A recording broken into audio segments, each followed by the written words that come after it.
आबाद आबाद तो ठीक ही ठाक हो।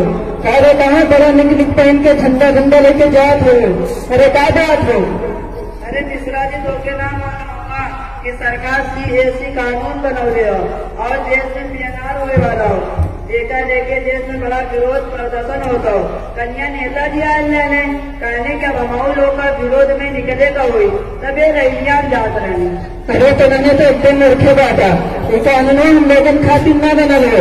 ये कानून के देश में जो देश के गद्दार बॉर्डर में पार से आके बसल हुए उन्हें देश से निकाले खातिर और अपन लोग जो पीड़ित हुए बॉर्डर व्यापार से लाके उन्हें देश में बसावल खातिर बनल हो।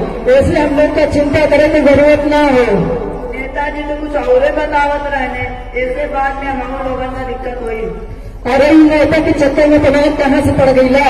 ये तो भरम फैलावत होंगे भड़कावत होंगे। बेटा ने बेटा देने से पहले कहले रही ना कि लोगन का बॉर्डर व्यापार पहुंचा दिल जाए फिर उसके बाद ए माथे से लेके ए माथे लेके मापन हो जाए। बस थोड़ा काम इंतजार करा ई कोई चक्कर छोड़त जा अपन काम करत जा। चल ठीक हो हम चलत गई एक ही तनिक एक जागरूकता मीटिंग हो वही में जाएगा हो चला था फिर भेज दो।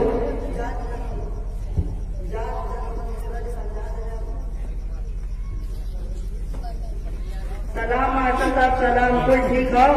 सलाम सलाम सब ठीक है। और बताओ क्या हाल है? कहाँ बड़ी तैयारी के साथ खैरियत तो है? यही आजकल जानत ना होगा कि पूरे देश में कानून का विरोध चला था वही हमारे हमारे लोग निकल ले राजी लेकिन अब इनके मिश्रा जी मिलने लाने कहा रहने की हम लोगों का चिंता करने की जरूरत ना हो। नहीं लोटू ऐसा नहीं है बल्कि ये तमाम कवानीन ऐसे हैं अगर ये नाफिज होते हैं और इन पर अमल शुरू हो जाता है तो इससे सबसे ज्यादा मुतासिर इस मुल्क की गरीब इस मुल्क की दलित पसमादा दलित आदिवासी समाज के लोग होंगे। अरे जुम्मन चादर तू कहाँ जाता हुआ बड़ा निराश रहता हुआ कहाँ बात हो? का बताए लोटू महीना भर से जवानदार गाड़ी में पड़ाया कुछ पूछा जी रोज रोज ये तहसील का सिक्योरिटी का चक्कर काटी है का करे बाबा कुछ समझे न होता है। कहाँ बोला चाचा कहाँ इतना दुखिया?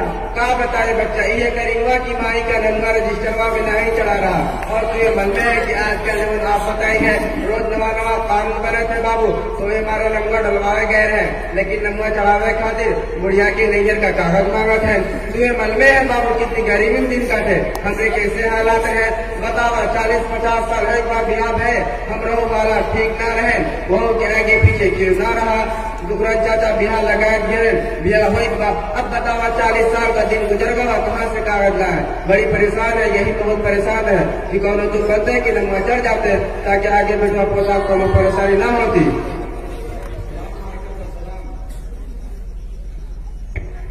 सलाम मास्टर साहब सलाम।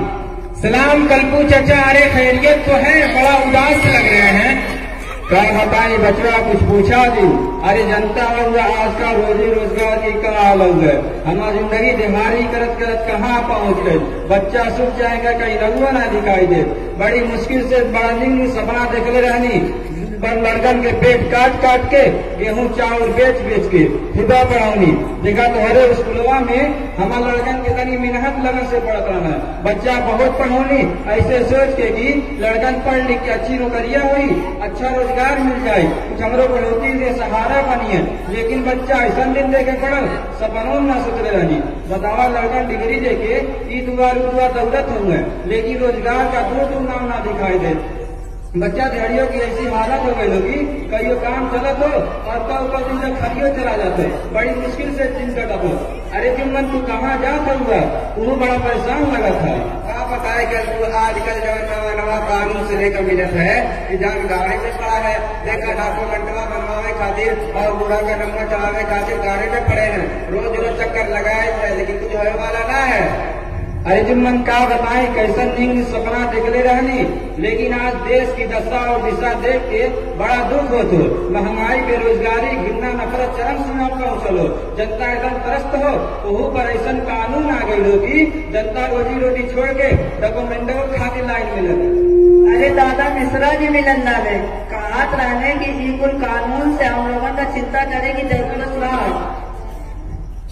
काव कहले केकर नाव ले ले अबे तुमने देखा मूर्ख बड़ा जी जैसा मूर्ख बनाई बन जाएगा। अरे दादा घुसिया गई ना संकी संजा कहा रानी की ये कानून जवन बादल व्यापार के अपन पीड़ित लोग हमें उन्हें अपन देश में नागरिकता देवे खातिर हवे और जवन अपन देश में बादल व्यापार के फसल हमें उन्हें व्यापार निकाल दिया जाए। फिर कुछ समझे गए लोग।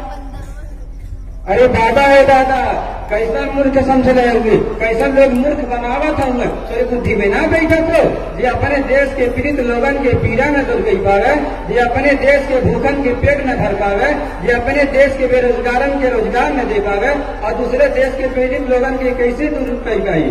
दिमागों में गोबर भरल हो। देखा हम लोग बहुत मूर्ख बनली, बहुत मूर्ख बनावन गईली।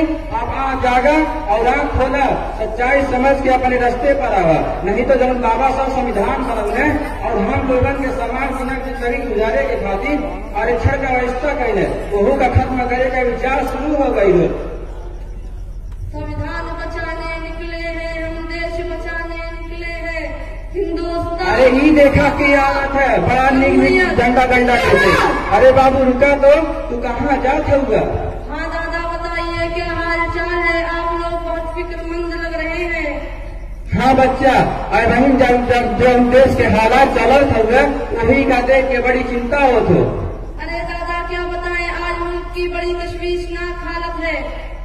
संविधान के बराबर अनदेखी करते हुए संविधान विरोधी कानून बनाए जा रहे हैं और आरक्षण को खत्म करने पर विचार हो रहा है।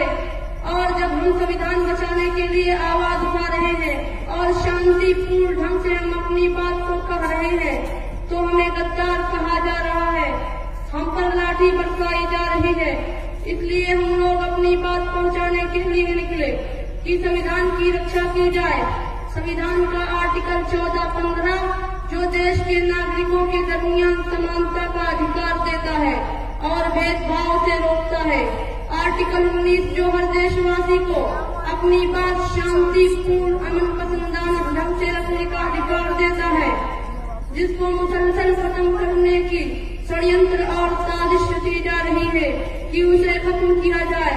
आज हम संविधान की हिफाजत के लिए निकले हैं कि बाबा साहब द्वारा बनाए गए संविधान की रक्षा की जाए ताकि हमारे इन महान क्रांतिकारी नेताओं और उलमाओं का सपना पूरा हो, जिन्होंने मुल्क को स्वतंत्र लोकतंत्रात्मक गणराज्य बनाने के लिए अहम भूमिका निभाई और मुल्क को अंग्रेजी साम्राज्य से आजाद कराने के लिए अहम किरदार अदा करते हुए अपनी जानों का बलिदान दिया और मुल्क की एकता, अखंडता, अमन, शांति, भाईचारा कायम रहे। इन्हीं मुतालिबात को लेकर हम निकले हैं। चलिए आप लोग भी साथ चलिए। अरे कल तो रुका देखा हुआ मौलवी साहब है, अभी कलियन उनसे यही कुल कानून के बारे में बात होत रही, बड़ी कायदे समझावत रहे। कभी रुका बाबू मौलवी साहब का लिया जाए तब सब लोग सब में चला जाए। सलाम हाफी जी। सलाम वालेकुम। वालेकुम सलाम। आप लोग खैरियत से हैं? हाँ मुनी साहब कुल ठीक है, उन्हें कुल कानून के बारे में बातचीत होत रही, सब बड़ा परेशान रहे कि ऐसा कानून। जी जुम्मन भाई, आज मुल्क में बहुत इस तरह बेचैनी और बेबसी की हालत है। मुल्क में चाहे इक़्तिसादी बहरान ने आवाम का महंगाई और बेरोजगारी की वजह से जीना मुहाल कर दिया है, वहीं ऐसे कानून के निफाज की कोशिश की जा रही है जो मुल्क के शहरी के लिए वबाल जान साबित होगा। अरे मौलवी साहब, हम लोगों का कमन चिंता करे की जरूरत है, ये तो बादल व्यापार के लोगन खातिर हो।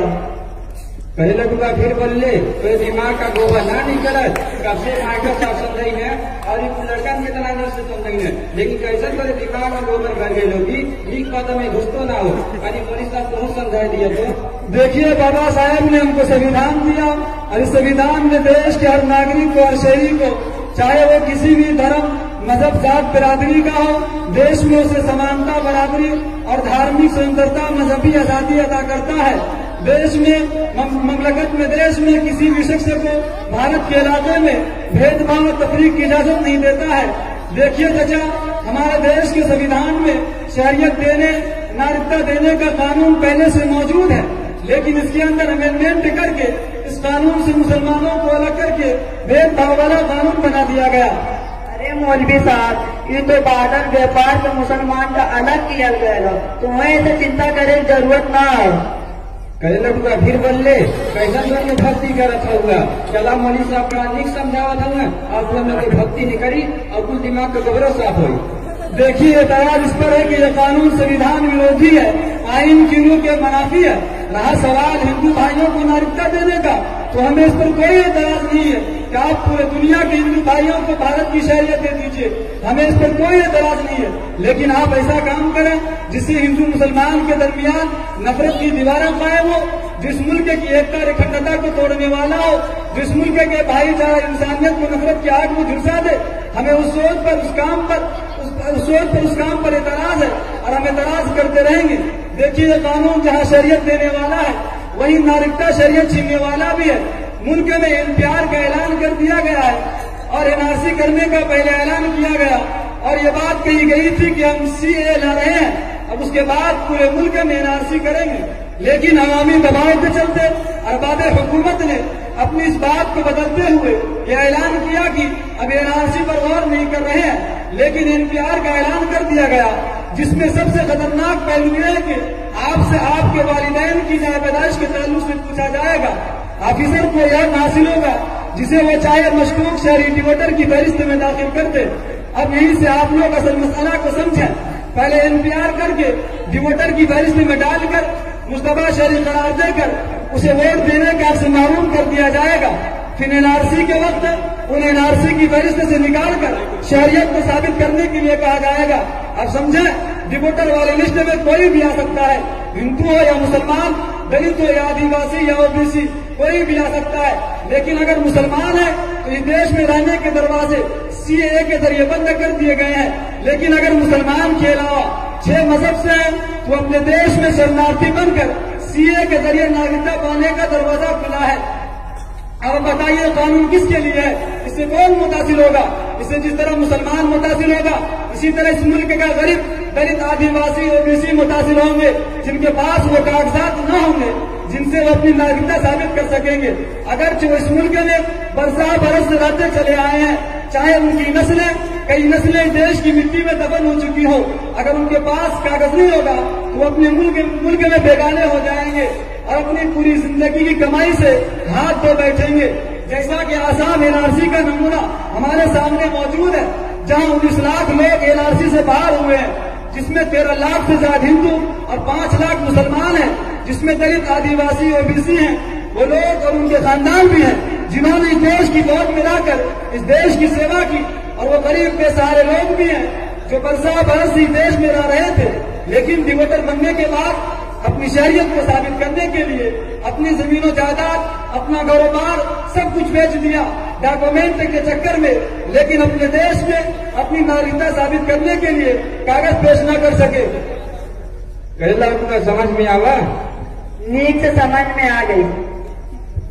अच्छा, आप लोग कहाँ जाने की तैयारी कर रहे हैं? देखो मौलवी साहब, एक कुल बेचारे लड़कन है जो एकदम जीवदान से संविधान बचावे खातिर जुटन है, वही में हम लोग जात रहे। चला तुम चला, तेरी लड़कन का हौसला मिली। हाँ बिल्कुल, देखिए हम सब इंसानियत और वतनियत के नाते एक है और हम सब की जिम्मेदारी है कि इन ताकतों के खिलाफ मजबूती के साथ दस्तूर के दायरे में रहते हुए पुरअमन तरीके से अपनी आवाज बुलंद करें। हमें मुल्क की वाहिद सालमियत के लिए, अमन शांति के लिए, एकता और भाईचारा के लिए कानून बनाने वाले और कानून नाफिज करने वाले इदारों के सामने अपनी बात मजबूत और मुस्तहकम के अंदाज से रखनी चाहिए।